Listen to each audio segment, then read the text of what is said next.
Este programa es presentado por Pacific Rubiales, patrocinador de los hinchas inseparables de la Selección Colombia.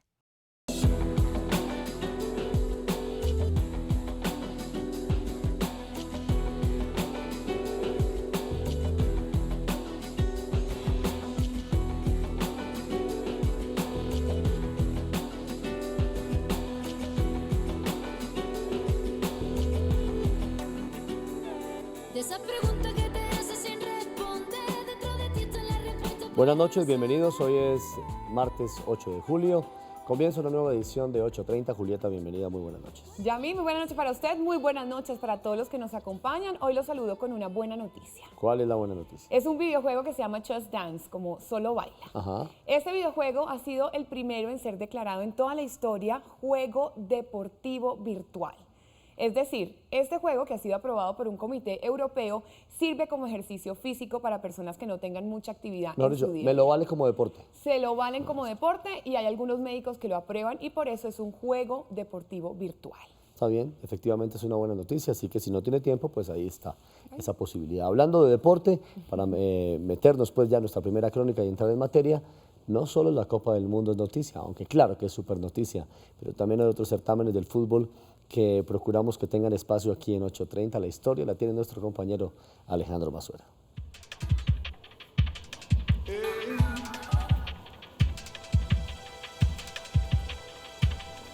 Hola. Buenas noches. Bienvenido, buenas noches. ¿Cómo están? Bien. ¿Será que nos sale un indígena James también? De pronto, ¿sabe que ahí hay talento en las comunidades indígenas que han decidido pues organizar, como veíamos en el inflable, el primer campeonato nacional de los pueblos indígenas de Colombia, que es a su vez de donde saldrá la selección Colombia que nos representará en la primera Copa América de los pueblos indígenas de todo el continente? Está muy bien, vamos a ver la nota.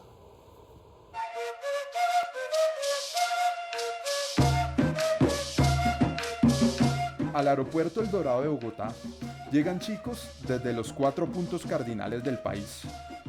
Ellos hacen parte de una selección de fútbol, pero a diferencia de los jugadores que van al mundial, estos deportistas no solo se transportan en cómodos aviones.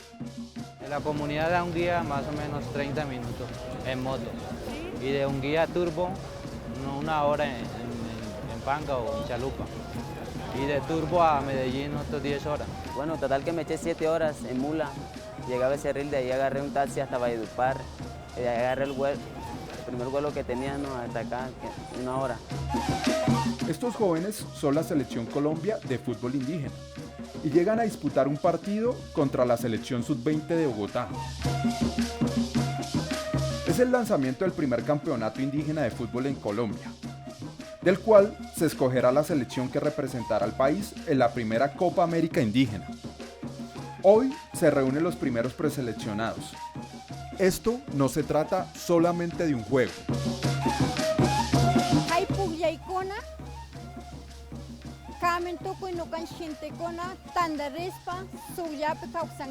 Kategane le batsube linja biswa, maige shegebe le gatashipsue, kusenra biswa y katenamisa guansue suyo. El indígena es el guardián de la naturaleza. Es por ello que siempre se debe empezar sintonizándose con la Pachamama.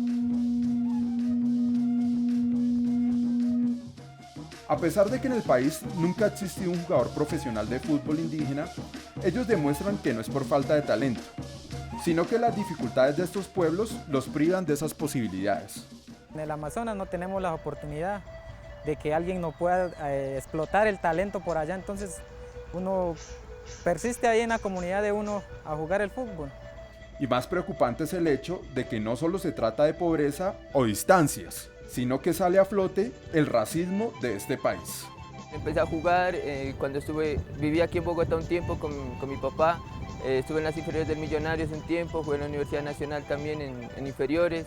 Después estuve jugando con Carlos Hidalgo, que jugó en el Pasto, pero siempre miraba esa recriminación por mi apellido, por ser indígena, como despojado de esa posibilidad de ser futbolista. Toda esta iniciativa está en cabeza de la UNIC, Organización Nacional Indígena de Colombia, y tiene diversos propósitos.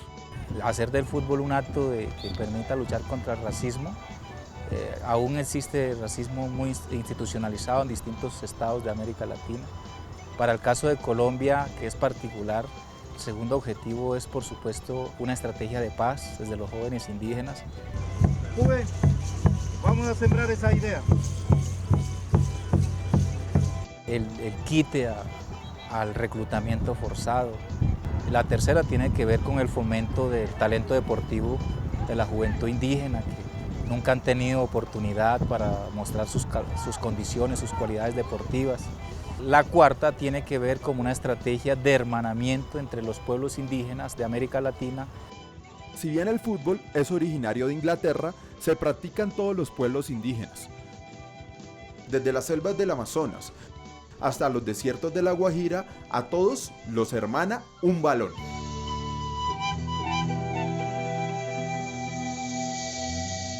Grandes figuras del fútbol se han involucrado, el Pibe Valderrama, el Tino Asprilla, el Pipa de Ávila. Exactamente, ellos ahorita son los técnicos. Bueno, el Tino ya no pudo seguir por compromisos, pero el Pibe y el Pipa son los técnicos de esta selección. Bueno, tenemos buen chance. Claro que sí, lo aplaudimos. Bien por los indígenas, bien por el fútbol, bien por el deporte. Alejandro, muchas gracias. Tiempo de música, lo invito a que nos acompañe a recibir la primera recomendación musical con Andrés Pulido. Buenas noches, primer sonido de hoy.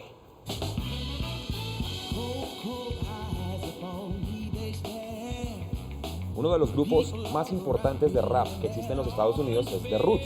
Ellos tienen una tradición ya muy extensa, desde los años 80, año 1987 se conformaron como banda, pero ellos se conocen desde la escuela, realmente ellos crecieron en las calles de Filadelfia y desde ese momento, desde el colegio, se encontraban, se reunían y hacían rimas, y en el 87 se consolidaron como una banda que, como digo, es una de las más populares en los Estados Unidos. En el año 2008 ellos convocaron a John Legend, a quien estamos escuchando aquí en la voz, para hacer un proyecto que se llamó Wake Up. La esencia de ese álbum era toda la efervescencia social, el movimiento social que se gestó a raíz de la elección de Barack Obama como primer presidente negro de los Estados Unidos. Entonces Wake Up, ese disco, lo que hace es hacerle una revisión, echar un vistazo a lo que fue la historia de los negros en Norteamérica desde la esclavitud hasta el poder. Un álbum muy bueno del año 2010. Esta canción, que se llama Hard Times, hace parte de ese álbum. Está muy bien, con música vamos al primer corte comercial. Gracias, Andrés. Volvemos en segundos aquí en 8:30.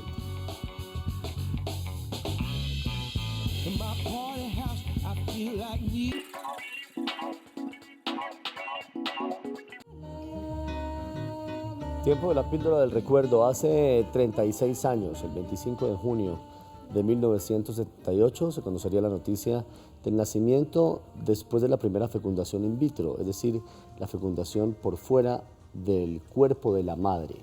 Y después hubo algunos otros intentos y ha sido noticia en los últimos años ese tema, la fecundación in vitro. Por eso hemos invitado a nuestro compañero Juan Esteban Costaín para que la píldora del recuerdo nos alimente la memoria con ese tema. Juan, bienvenido, buenas noches. Gracias, Yamir. Hola, Julieta. Hola. Pues en efecto la fecundación in vitro es uno de los grandes triunfos de la ciencia contemporánea que ha ayudado a que nazcan muchos niños y a solucionar el problema de la fertilidad para muchas parejas, pero hoy en particular se conmemora uno de esos episodios en que la ciencia puede jugar bromas muy curiosas y a veces hasta dolorosas, porque el 8 de julio del 2002, una madre blanca en la Gran Bretaña tuvo un par de gemelos negros. Fecundados in vitro. Fecundados in vitro. ¿Se podría decir, Juan, que es un error del proceso, del procedimiento? Pues ese fue todo el debate jurídico y científico luego, porque se comprobó que por un error en el proceso se fecundó el óvulo de esta señora con el semen de otro papá, y entonces ella al final pues dio a luz a unos hijos que eran los suyos y no lo eran. Entonces a veces la ciencia también tiene sus zancadillas y sus errores. Lo que quedó claro es que infidelidad sí no hubo.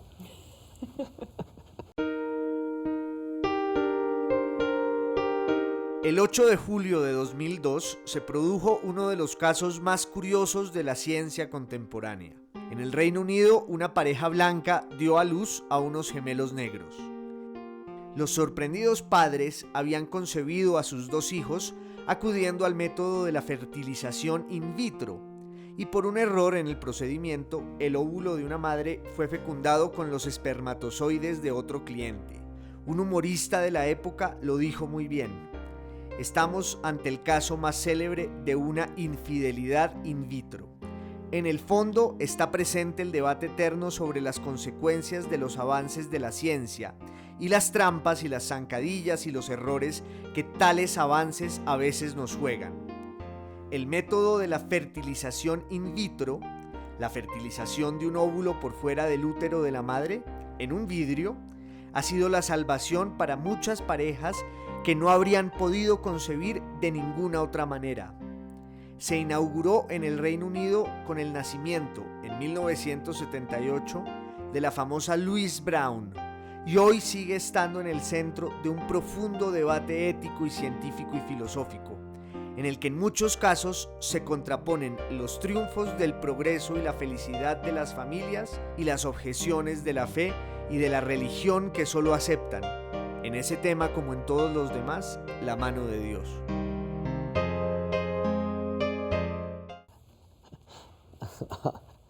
Vamos a hacer un corte comercial, ya volvemos en 8:30.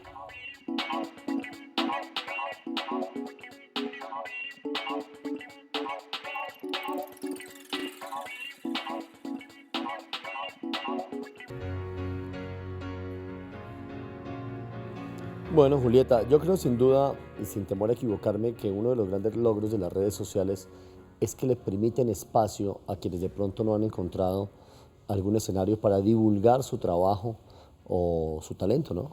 Así es, Yamit, eso es muy cierto, tanto que músicos y artistas han aprovechado estas plataformas para que sus trabajos sean reconocidos internacionalmente sin la ayuda de absolutamente nadie, solo su talento. De hecho, hay un colombiano que es muestra de esto, un artista que se destaca por sus retratos. La historia nos la trae Lina Gutiérrez. Hola, Julieta. Hola. Hola, Yamit. Hola, Lina, bienvenida, muy buena noche. Muchas gracias. Pues la verdad yo quise hacer esta historia, yo se la propuse al director, a Mauricio, básicamente porque quería saber cómo hace un pintor para sobrevivir de su pintura. Sí. Entonces me encontré con Luis Carlos y básicamente es por el éxito que ha tenido en las redes sociales. Bueno, es un caso de éxito que hay que comentar porque no todo el mundo pues lo logra a través de las redes sociales, así que vale la pena. Así es. Visitamos a Luis Carlos Cifuentes, un pintor nacido en Piedecuesta, Santander, en su estudio en Bogotá, de donde han salido en los últimos tiempos cerca de 70 cuadros hechos en acrílico. Su obra, cuyo tema central es el retrato, se concibe digitalmente con aplicaciones para iPad o computador y se materializa con herramientas del graffiti como las espátulas y el spray. Después de experimentar mucho tiempo en pantallas, y yo pinto en el iPad, en una Wacom, el siguiente paso fue montar un taller y empezar a llevar todo esto a pintura real. Luis Carlos aseguró que actualmente tener popularidad como él en las redes sociales lo ha ayudado a poder vivir de la pintura. ¿Qué tan difícil era ser en Colombia un pintor? Yo creo que es muy difícil si no se tienen los medios de difusión y puede uno tener contacto directo con la gente. Si uno arranca desde lo tradicional de lo que es el arte colombiano, seguramente no puede llegar a ninguna parte, ¿no? Me habría a ver referencias de afuera, y si hay una tendencia de una pintura moderna. Cerca de 30.000 personas lo siguen en Twitter, 6.000 en Facebook y 5.000 en Instagram. Ahí recibo críticas, recibo apoyo, veo cuáles cosas gustan más. En medio de los procesos en Instagram, por ejemplo, que hago procesos largos, digamos, Twitter es una red más de leer, Instagram es mucho más visual. Puedo mostrar un poco los procesos. Luis Carlos define su estilo como un expresionismo figurativo influenciado por pintores como Luis Caballero y Juan Antonio Roda. Sí, del arte figurativo, en lo posible, y transmitir muy fácil una idea y un sentimiento que diga mucho en una mirada muy rápida. Su trabajo ha estado marcado decididamente por los muchos años que le ha dedicado a la ilustración digital. En ese camino uno puede elegir otros caminos como el cómic, la caricatura o la ilustración de libros. que son como hermanos de alguna manera. Esos elementos se quedan en uno y creo que más adelante voy a poder experimentar también con lo que hice en cómic. En su faceta artística de ilustrador, su trabajo ha sido publicado en varios libros. Y ahora trabajé en 5 cuentos infantiles de Daniel Samper que se llaman Las aventuras de Pachito. Ha pintado en acrílico sobre lienzo o papel de acuarela varios personajes de la cultura popular, entre los que se encuentran el Chinche, Pacheco, Gabos, Frida Kahlo, entre otros. Acá el autorretrato de Cifuentes, el pintor joven colombiano de influencia digital que gracias a las redes sociales no ha parado de pintar. Nina, ¿por qué no hablamos de la obra que tenemos aquí en el estudio? Entiendo que es un retrato de Nairo Quintana, aunque la verdad no lo reconocí, pero... Pues sí, es Nairo Quintana y está hecho en café, porque además Luis Carlos utiliza también esa técnica muy colombiana para representar también a los personajes populares que vimos en la nota, como pues a todos los que vimos, ¿no? Sí, que hay varios personajes de la vida del deporte, muy bien, no, se ve bien Nairo, mírenlo, ahí está. Sí. En café, además. El mejor ángulo instantáneo. de Nairo. Es un buen ángulo de Nairo, sí, exactamente. Los invito a la segunda recomendación musical aquí en 830, Pulido. Segundo sonido de la noche.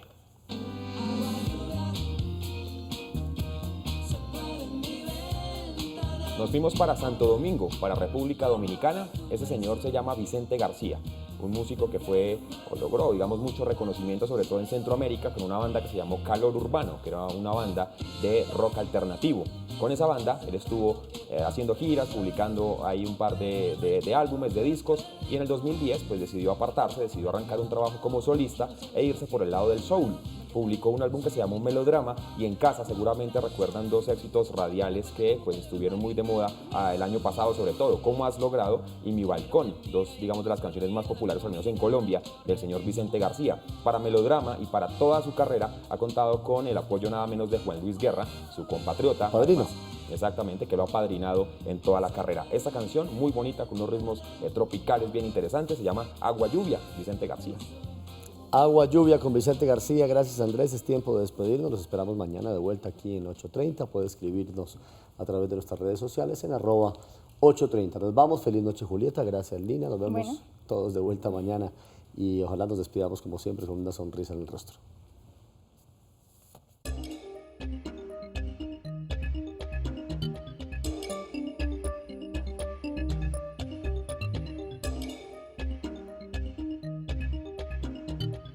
Este programa fue presentado por Pacific Rubiales, patrocinador de los hinchas inseparables de la Selección Colombia.